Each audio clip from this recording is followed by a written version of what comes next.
America దేశంలో జరిగిన అధ్యక్ష పదవి ఎన్నికలు రసవత్తరంగా జరిగాయి. ఊహకందని రీతిలో రిపబ్లికన్ పార్టీ అభ్యర్థి ట్రంప్ విజయం సాధించడం అనేది విశేషం. హోరాహోరీ అనుకున్న ఎన్నికలు దాదాపు ఏకపక్షమయ్యాయి. అమెరికా దేశ పౌరులందరూ కూడా ముక్తకంఠంతో ట్రంప్ని బలపరిచారు. ఇదే అమెరికా ప్రజలు 4 సంవత్సరాల క్రితం జరిగిన ఎన్నికల్లో ట్రంప్ను తిరస్కరించి జో బైడెన్ని ఎన్నిక చేసుకుని పట్టం కట్టారు డెమోక్రటిక్ అభ్యర్థిగా. ఇక్కడ విశేషం ఏంటంటే, ఆనాడు డెమోక్రటిక్ అభ్యర్థి జో బైడెన్ గెలిచినప్పుడు ఉపాధ్యక్ష పదవికి భారతీయ సంతతికి చెందిన తమిళనాడు వాళ్ళ అమ్మది తమిళనాడు, అటువంటి వారసత్వం ఉన్న కమలా హ్యారిస్ ఆమె ఉపాధ్యక్ష పదవికి ఎన్నికైంది. భారతీయులందరూ కూడా చాలా ఆశలు పెట్టుకున్నారు. కమలా హ్యారిస్ ఏదో చేసేస్తుంది, వరగబెట్టేస్తుంది అని. కమలా హ్యారిస్ కనీసము తన సొంత వారసత్వముని ఘనంగా చెప్పుకుంటున్న తమిళనాడుకు కూడా సందర్శించడంలో ఏమాత్రం చొర చూపించలా, రాలేదు. పైగా ఆమె భారతదేశానికి ఏ విధంగా కూడా మేలు చేయలేదు. పైగా ఆమె ధోరణి చూస్తుంటే అమెరికా ధోరణి, కమలా హ్యారిస్, జో బైడెన్ కూడా చైనాకు అనుకూలం, పాకిస్తాన్కు అనుకూల వాతావరణం ప్రదర్శించారు. కానీ ఉగ్రవాదాన్ని అణిచివేస్తాం ఉక్కుపాదంతో అనే మాట ఎక్కడా రాల. ఆ విధంగా అనేకమైన ఆశలు పెట్టుకున్న కమలా హ్యారిస్ ఆశల మీద నీళ్లు పోసేసింది. ఆ విధంగా ఇప్పుడు జరిగిన ఎన్నికల్లో అమెరికాలో ఉన్న భారతీయులు ఎవ్వరూ కూడా డెమోక్రటిక్ పార్టీకి అనుకూలంగా ఎవ్వరూ ఓట్లు వేసిన దాఖలా లేవు. మెజారిటీ ట్రంప్నే బలపరిచారు. ఇక ఇప్పుడు ప్రస్తుతం ఎన్నికల్లో ప్రత్యక్షంగా భారతీయ సంతతి వారసురాలు ఎన్నిక పోటీ చేయకపోయినా ఉషా చిలుకూరి ఆమె ఆంధ్రప్రదేశ్ రాష్ట్రంలో ఉమ్మడి పశ్చిమ గోదావరి జిల్లాకు చెందిన తణుకు ప్రాంతానికి చెందిన ఆవిడ అమెరికాలో స్థిరపడి జేడీ వాన్స్ను వివాహం ఆడింది.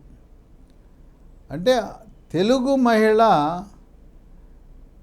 జేడీ వాన్స్ని వివాహం ఆడటము ద్వారా ఈ రోజున రిపబ్లికన్ పార్టీ తరపున గెలిచిన జేడీ వాన్స్ ఆంధ్రప్రదేశ్ రాష్ట్రానికి అల్లుడు. అందువల్ల అది కూడా ప్రభావితం చేసి భారతీయులు, ముఖ్యంగా తెలుగు వారందరూ కూడా జేడీ వాన్స్ రిపబ్లికన్ పార్టీకి అనుకూల వాతావరణాన్ని చూపించారు. అమెరికా గతంలో లాగా ఏదో గొప్ప ఆర్థిక వనరులు కలిగిన దేశం కాదు ఈనాడు. క్రమేణా ఆ సంవత్సరము అమెరికా పరిస్థితి పేరుకే అగ్రరాజ్యం. క్రమేణా అమెరికా పరిస్థితి కూడా అన్ని రంగాలలో దిగజారుతూ ఉంది. గత 4 సంవత్సరాలలో ఒక పక్క కోవిడ్, మరోపక్క విదేశాంగ తప్పుడు విధానాల వల్ల అమెరికా దేశం యొక్క పరిస్థితి క్రమేణా క్షీణించిపోయింది. కొన్ని అంశాలలో అమెరికా గత 4 సంవత్సరాలుగా అనేకమైన ఇబ్బందులు ఎదుర్కొంది. అసలు విదేశాంగ విధానమే తప్పు.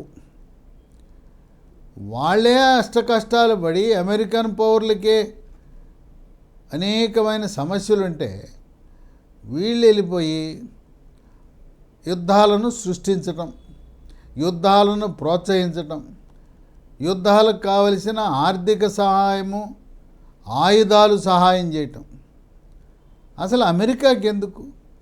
ఆ ఉక్రెయిను, రష్యా వాళ్ళు ఏదో తగాదా పడుతున్నారు. కింద పడ్డా మీద పడ్డా ఉక్రెయిను, రష్యా ఒకప్పుడు అందరూ కలిపి యుఎస్ఎస్ఆర్లో భాగమే. అనవసరంగా అమెరికా వెళ్ళి తలదూర్చి యుక్రెయిన్ మద్దతు ఇచ్చి తద్వారా అమెరికన్ పౌరుల యొక్క ఆగ్రహానికి గురైంది.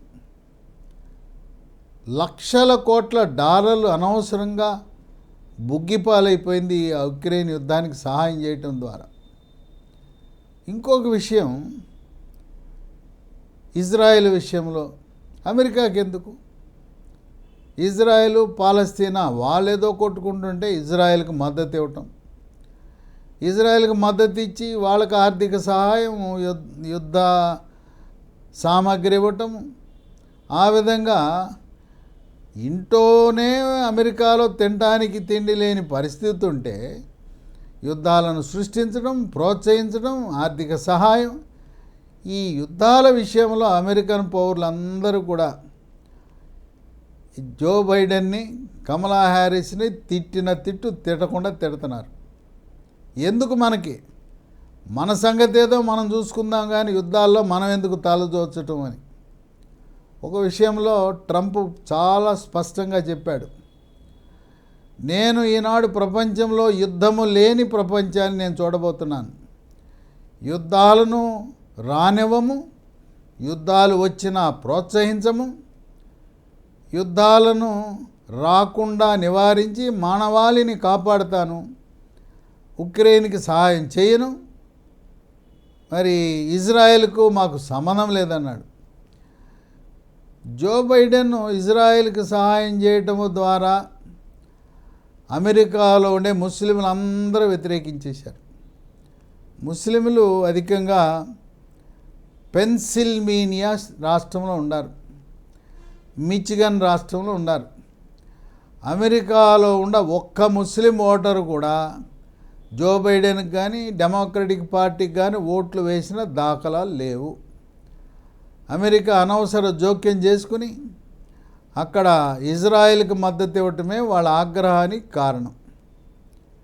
ట్రంప్ చాలా స్పష్టమైన విధానం, ఎవరైనా ఉగ్రవాదులు, తీవ్రవాదులు ఏ దేశంలో అయినా కుంపడి పెట్టాలని చూస్తే ఖబర్దార్, ఉక్కుమాదం మోపుతాం. అప్పట్లో అనేక మంది ఉగ్రవాదులను మట్టుబెట్టిన చరిత్ర కలిగిన వాడు ట్రంప్. అందువల్ల ఉగ్రవాదాన్ని దేశవ్యాప్తంగానే కాదు ప్రపంచవ్యాప్తంగా అణిచివేస్తామనే ఆయన యొక్క విధానము, నినాదము అమెరికన్లను ఆకర్షించింది. అదేగాక కోవిడ్ ఒక పక్క, పరిశ్రమలు మూతపడినాయి, గుట్టలుగా శవాలు. అగ్రరాజ్యం, పేరుకే అగ్రరాజ్యం. అమెరికాలో మరణాలు ఎక్కువ, అమెరికాలో కోవిడ్ సంఖ్య ఎక్కువ. మనము భారతదేశంలో మరణాలు తక్కువ, కోవిడ్ సంఖ్య తక్కువ. తర్వాత మనం భారతదేశంలో 2 కంపెనీలు మనంతటకు మనంగా పరిశోధనలు చేసి మనకు కావలసిన జనాభాకి 140 కోట్ల జనాభాకి మన సొంతంగా టీకాలు తయారు చేసుకుని ఎవరిపై ఆధారపడలేదు. ఒకానొక దశలో అమెరికాలో కోవిడ్ మరణాలు గుట్టలుగా శవాలు పడితే వాటినన్నింటినీ అంత్యక్రియలు చేయడానికి 6 నెలలు పట్టిన ఉదంతాలు ఉన్నాయి. ఒక రకంగా ఆర్థికంగా చితికిపోతే అక్కడ ఏమైంది? నిరుద్యోగం పెరిగిపోయింది. ఉద్యోగం లేనివాడు ఒక్కడు కూడా జో బైడెన్ ఓటీల, అందరూ ట్రంప్ అన్నారు. ఇంకోటి ధరలు, అమెరికాలో ధరలు ఆకాశానికి అంటినాయి. పెట్రోలు, డీజిలు, నిత్యావసర వస్తువులన్నీ కూడా ఆకాశానికి అంటేసినాయి. ఎన్నడూ లేని విధంగా ద్రవ్యోల్బణము, ధరలు పెరగటాన్ని అమెరికన్ పౌరులు సహించలేకపోయారు. ఆ విధంగా అక్కడే ఆర్థిక సంక్షోభం ఉండి ఉద్యోగాలు లేక ధరలు పెరిగిపోయి ఏం చేయాలో దిక్కుదోచని పరిస్థితులు అమెరికా ఉంటే వీళ్ళు ఆ ఉన్న కాస్త ఆర్థిక వనరులు తీసుకుపోయి మేము యుక్రెయిన్కి మద్దతు ఇస్తాం, లేదు ఇజ్రాయెల్కి మద్దతు ఇస్తామనేది అమెరికా పౌరుల యొక్క ఆగ్రహానికి గురయ్యారు. ట్రంప్ ఇంకొక విషయంలో చాలా గట్టిగా చెప్పాడు. జో బైడెను, కమలా హ్యారిస్ ఇద్దరు కూడా ఆ మెక్సికో వాళ్ళు అక్రమంగా గోడ దూకి వచ్చేస్తుంటే దక్షిణాఫ్రికా దేశాల నుంచి, ఆఫ్రికా దేశాల నుంచి, దక్షిణ అమెరికా నుంచి యథేచ్ఛగా అక్రమ వలసలు గోడలు దూకి వస్తుంటే ప్రేక్షక పాత్ర పోషించారు జో బైడెన్. ట్రంప్ ఒకటే చెప్పాడు, నేను ఎవరిని సహించను, అక్రమ వలసదారులందరినీ ఎక్కడున్నా ఏరి పట్టుకుని మొత్తం వాళ్ళందరినీ వాళ్ళ దేశాలకు పంపుతాను, ఒక్కడిని కూడా అక్రమ వలసదారులను ఇక్కడ ఉండనివ్వను. అక్రమంగా వలసలు వచ్చి వాళ్ళ వల్ల ఇక్కడ నిరుద్యోగ సమస్య పెరిగిపోయి ఇక్కడ స్థానికులకు ఉద్యోగాలు లేకుండా పోయినాయి. ఈ అక్రమ వలసదారుల వల్ల అమెరికా పౌరులకు వచ్చిన ఇబ్బంది ఏంటంటే వాళ్ళకి నెలకి $5,000 జీతం ఇవ్వాల్సి వస్తే, $5,000 జీతం ఇవ్వాల్సి వస్తే ఈ అక్రమం వలసలు వచ్చిన వాళ్ళు వద్దులే, 5,000 వద్దులే, ఎందుకంటే వాడు దొంగతనంగా అమెరికాలో ప్రవేశించాడు కనుక $1,000, $2,000 పనిచేయటం, పగలు రాత్రి పనిచేయటం.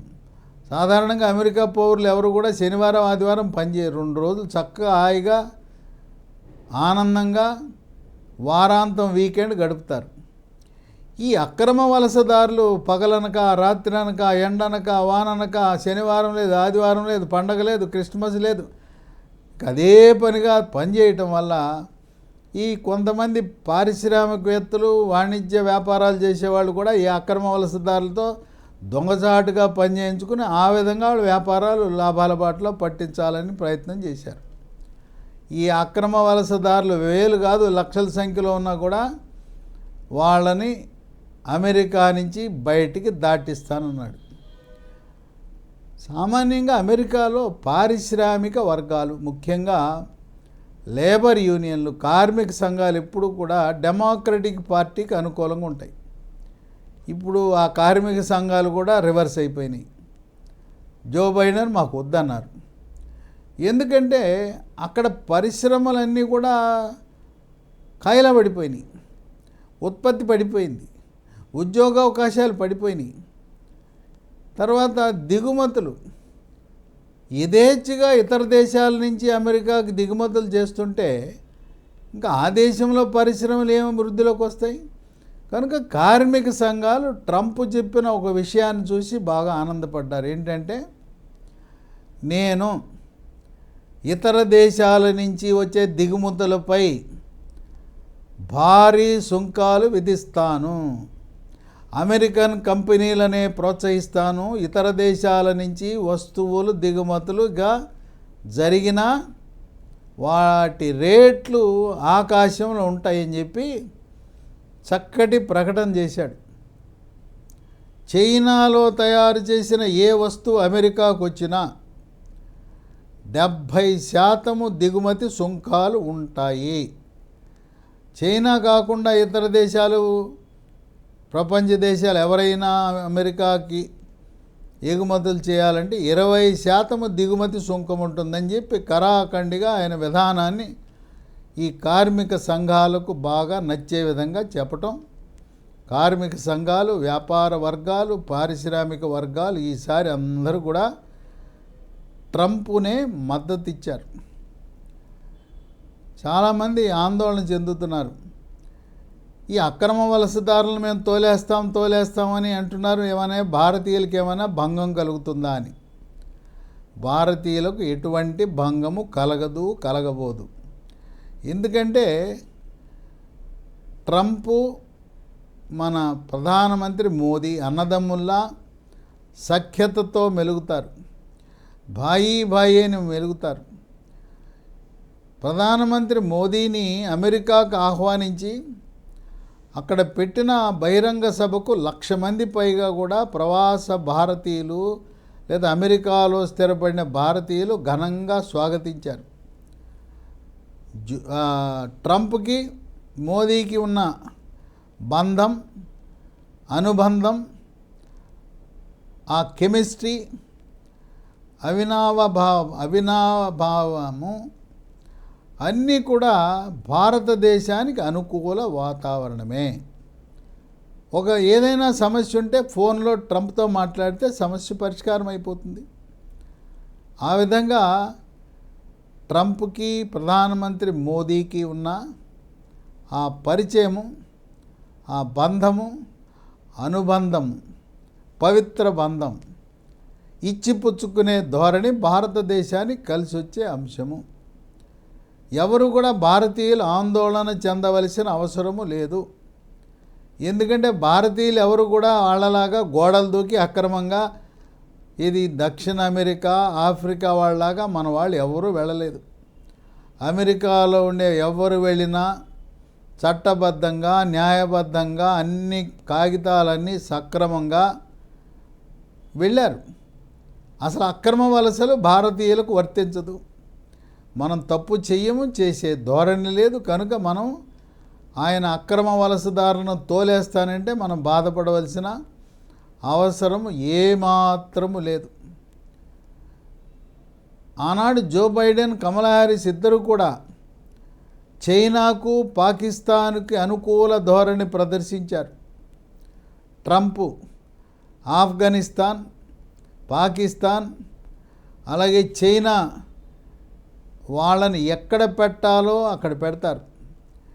ఎప్పుడైనా చైనా కానీ, పాకిస్తాన్ కానీ, ఆఫ్ఘనిస్తాన్ కానీ కాలు దువ్వి భారత్ని ఏ రకంగా అయినా కవ్విస్తే మనమే కాదు, భారతదేశ ప్రధానమంత్రి మోదీతో పాటు అమెరికా అధ్యక్షుడు ట్రంప్ కూడా ఖబర్దార్ చైనా, నీ సంగతి తేలుస్తాం, నీ సంగతి ఏదో నువ్వు చూసుకో, భారతదేశంపై ఈగ కూడా వాలనివ్వనని హెచ్చరికలు జారీ చేసే నైజం ఉన్నది ట్రంప్కి. మరి భారతీయులు ఏమీ బాధపడవలసిన అవసరం లేదు. ఇంకోటి చక్కగా చెప్పాడు ట్రంప్ తన ప్రసంగాల్లో, నేను నైపుణ్యము కలిగిన, తెలివితేటలు కలిగిన, కష్టపడి పనిచేసే వారిని నేను అమెరికాలో ఉంచుకుంటాను, వెళ్ళనివ్వను. ఇంకా మరికొంతమందిని కష్టపడేవారిని, నైపుణ్యాలు ఉండేవారిని ఆకర్షిస్తాను అని చెప్పాడు. మన భారతదేశీ వాసీయులందరూ కూడా కష్టపడేవారు, మేధావులు, విజ్ఞులు. కనుక మనం ఎవ్వరూ కూడా భారతీయులు అమెరికాలో ఉన్నవాళ్ళు ఎటువంటి అభద్రతాభావం అవసరం లేదు. మన తెలుగు రాష్ట్రాల్లో ఉండే వాళ్ళ బంధువులు కూడా, అమ్మో మా అబ్బాయి ఉన్నాడు, మా అమ్మాయి ఉంది, మనవడు ఉన్నాడు, మనవరాలు ఉన్నాడు, ఈయనేదో అక్రమ వలసలు, నేను పూర్తిగా వ్యతిరేకం, తోలేస్తానంటే ఆయన తోలేది ఎవరిని? ఆ మెక్సికో నుంచి గోడలు దూకొచ్చిన వారిని, దక్షిణ అమెరికా, ఆఫ్రికా దేశాల నుంచి వచ్చిన నల్ల జాతీయులను తోల్తానంటున్నాడు. ఎప్పుడైతే అక్రమ వలసలకు చెక్ పెడతానని తన విధానాన్ని ప్రకటించాడో అక్కడుండే తెల్లవాళ్ళందరూ కూడా ఇక మాకొద్దు జో బైడెన్, మాకు కావాలి ట్రంప్, పోవాలి జో బైడెన్ అన్నారు. ఇక కమలా హ్యారిస్ యొక్క ఎంపిక కూడా ఆ ముసలైన జో బైడెన్, వయసు అయిపోయింది, అయినా పదవీకాంక్ష పోలా, నేనే ఉంటానని మొదలెట్టాడు ఆ డెమోక్రటిక్ పార్టీ తరఫున. ఆయన నువ్వు ఆగు అని చెప్పడానికి చాలా సమయం పెట్టింది. ఈ లోపల కాలయాపన జరిగిపోయింది.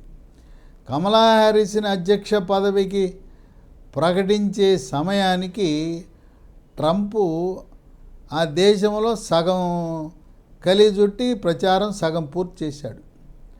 అందువల్ల జో బైడెన్ వీరంగం, నేనే ఉంటాను వీరంగం, నువ్వు ఆగు అని చెప్పి సర్దుబాటు చేసి కమలా హ్యారిస్ అభ్యర్థాన్ని ప్రకటించే సమయానికి అక్కడ పుణ్యకాలం అయిపోయింది, సమయం వృధా అయిపోయింది. ఇక ఎట్టకేలకు ఆమెను ప్రకటించారు. ప్రకటించిన తర్వాత ఉపాధ్యక్ష పదవికి మళ్ళీ తగాదా, నేనేం తగాదా అంటే డెమోక్రటిక్ పార్టీలో ఏకాభిప్రాయము లేదు. అందువల్ల అంతర్గత కుమ్ములాట. దాని కారణం వల్ల కూడా కమలా హ్యారిస్ ఆ డెమోక్రటిక్ పార్టీ ఓడిపోయింది.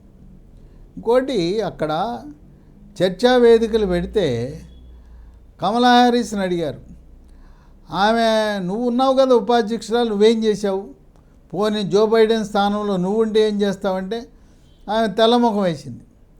ట్రంపు ముందే తన విధానాలను సుస్పష్టముగా అమెరికా ప్రజల యొక్క హృదయాలను ఆకట్టుకునే విధంగా చక్కగా చెబుతుంటే, కమలా హ్యారిస్ అందరూ వైఫల్యాల గురించి మాట్లాడుతుంటే ఆమె నోటెమ్మట సరైన సమాధానము కూడా రాకపోవటం వల్ల ఓటమిని చవిచూడటం జరిగింది. ఈ విధంగా మనకిప్పుడు భారతదేశానికి ట్రంప్ ఉన్నాడు, అక్కడ జేడీ వాన్స్ మన ఆంధ్రప్రదేశ్ అల్లుడు, ఆయన మనకు అండగా ఉంటాడు. కనుక ఈనాడు అమెరికాలో జరిగిన రాజకీయ పరిణామాలు, ట్రంప్ గెలవటం, జేడీ వాన్స్ గెలవటం మన భారతదేశానికి మేలే కాక ప్రత్యేకంగా తెలుగు రాష్ట్రాలకి, ముఖ్యంగా ఆంధ్రప్రదేశ్ రాష్ట్రానికి ఎంతో మేలు జరుగుతుంది. అంది వచ్చిన అన్ని అవకాశాలను ఉపయోగించుకునే చంద్రబాబు నాయుడు ఆయన ట్రంప్ని వలలో వేసుకోవటమే కాదు, చిలుకూరి ఉషతో మాట్లాడి జేడీ వాన్స్ను కూడా ఆంధ్రప్రదేశ్ రాష్ట్రానికి ఆహ్వానించి అమెరికా దేశం నుంచి మరింత భారీ పెట్టుబడులు ఆంధ్రప్రదేశ్ రాష్ట్రంలో జరిగేలా చంద్రబాబు నాయుడు వ్యూహరచన చేయటానికి మన తెలుగింటి ఆడపడుచు ఉషమ్మ, చిలుకూరి ఉషమ్మ, ఆమె బ్రాహ్మణ సామాజిక వర్గానికి చెందిన మహిళ. ఆమె మనకు ఎంతో ఇప్పటికీ కూడా ఆమె సమీప బంధువు.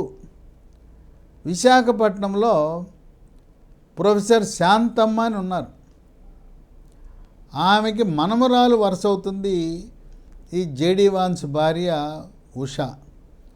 శాంతమ్మ ఇప్పుడు కూడా ఈ ఉష గురించి ఎప్పుడు ప్రస్తావిస్తుంటుంది.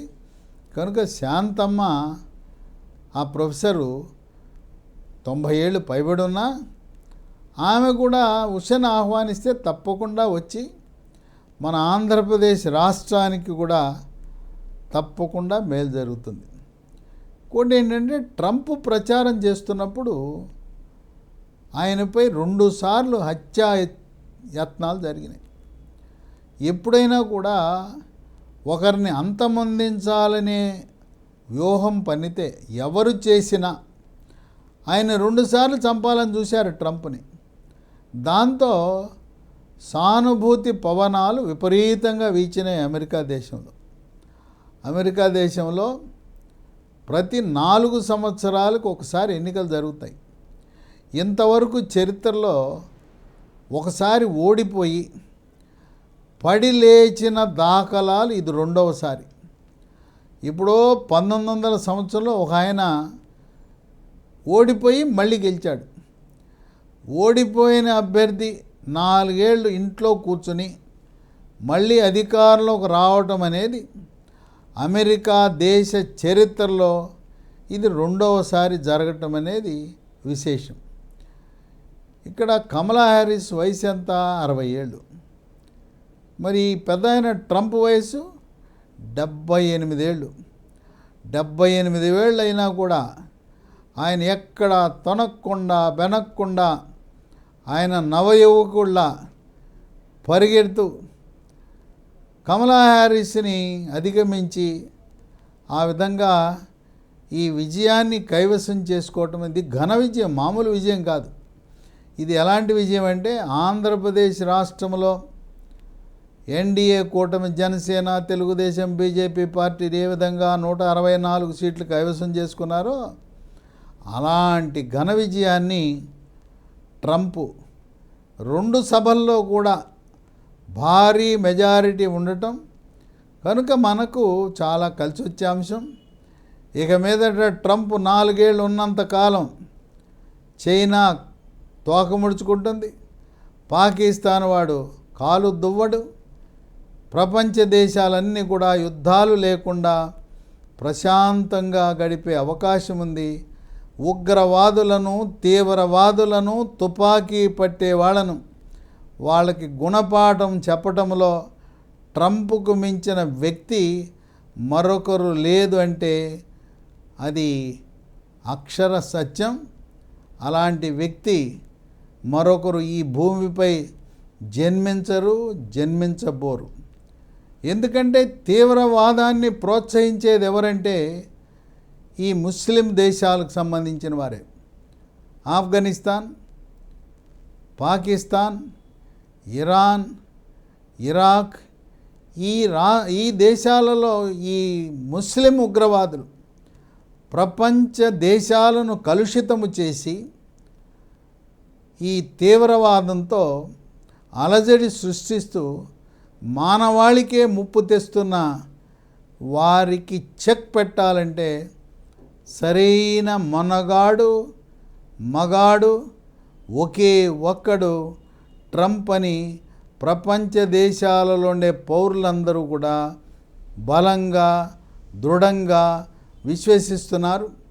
రాబోయే 4 సంవత్సరాల కాల వ్యవధిలో భారతదేశం మరింత వృద్ధి చెందటానికి ట్రంప్ యొక్క విజయం ఎంతగానో దోహదపడుతుందని ఆర్థిక రంగ విశ్లేషకులు, రాజకీయ విశ్లేషకులు భావిస్తున్నారు.